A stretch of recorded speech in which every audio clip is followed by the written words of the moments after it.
I'm from Worcester, Massachusetts. I was watching Raw last week where John Cena and Seth Rollins had a steel cage match. What is the point of the cage match if the referee is in there to count the pin or the submission? Why are wrestlers like, in this example, Brock Lesnar, allowed to just walk into the cage and attack? This stipulation has boggled my mind for some time now. The only way a wrestler wins the match should be just to escape the cage. Why don't they do this easy fix? Here's the thing about cage matches. I remember answering a question about cage matches a while back and kind of the origins of the cage match. The traditional way of doing a steel cage match was the way that it's done now, where the cage would exist not so that you can just escape. The cage was usually the climax or the blow-off to a feud, and it would usually be a really bloody affair. You don't see blood in cage matches anymore, which kind of takes away from the whole idea, I think, of being trapped inside of a steel cage. But it was never really an issue of, oh, the first person to walk out the door wins. You put the cage over these two guys because it was the only way to contain this rivalry and maybe to keep other people out. Whereas now it's a joke. They still to this day in WWE talk about, well, the cage is there to, keep out the Wyatt family or keep out this. And meanwhile, what happens? Every single time, people get in the cage anyway. So what's the fucking point? That's the thing that drives me nuts, that they still try to drive this narrative of the cage is there, the Hell in a Cell is there, nobody can get in, right? It cannot be penetrated. It happens every single time.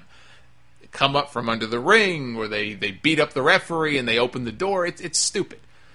But the idea of escape the cage, I could be wrong about this, so don't quote me on it, but I want to say it really either started or became popularized when WWE had the blue bar cage in the 80s, and you had guys like Hogan and Bundy and Studd and those kind of guys having steel cage matches in WWE.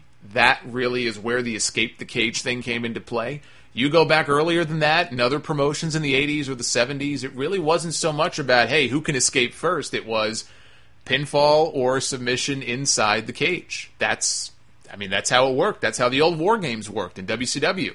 You had 2 rings and 2 cages. It wasn't about who can escape.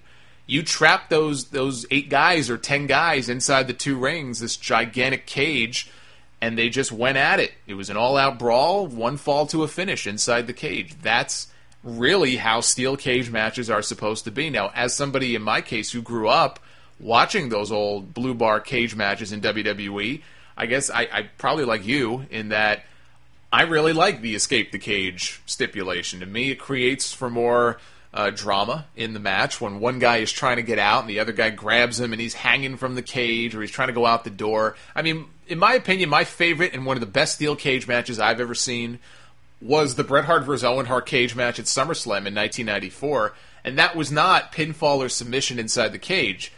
Back then, it was only escape. And I just loved the hell out of that match, and I love the sequence they did where at one point Owen went for the door, he dove for the door, and then Bret Hart grabbed him by the leg and dragged him back into the middle of the ring, and then Bret dove for the door, and they went through this like another 3 or 4 times, and all the, Owen trying to get out over the top, and I think Bret had him by the hair at one point, and Owen is dangling over the edge. That's what I grew up on. That's what I knew cage matches to be. That's my preferred method of steel cage match, but people shouldn't think that's how it always used to be, because that actually wasn't how it used to be. So at least that gives you some frame of reference there.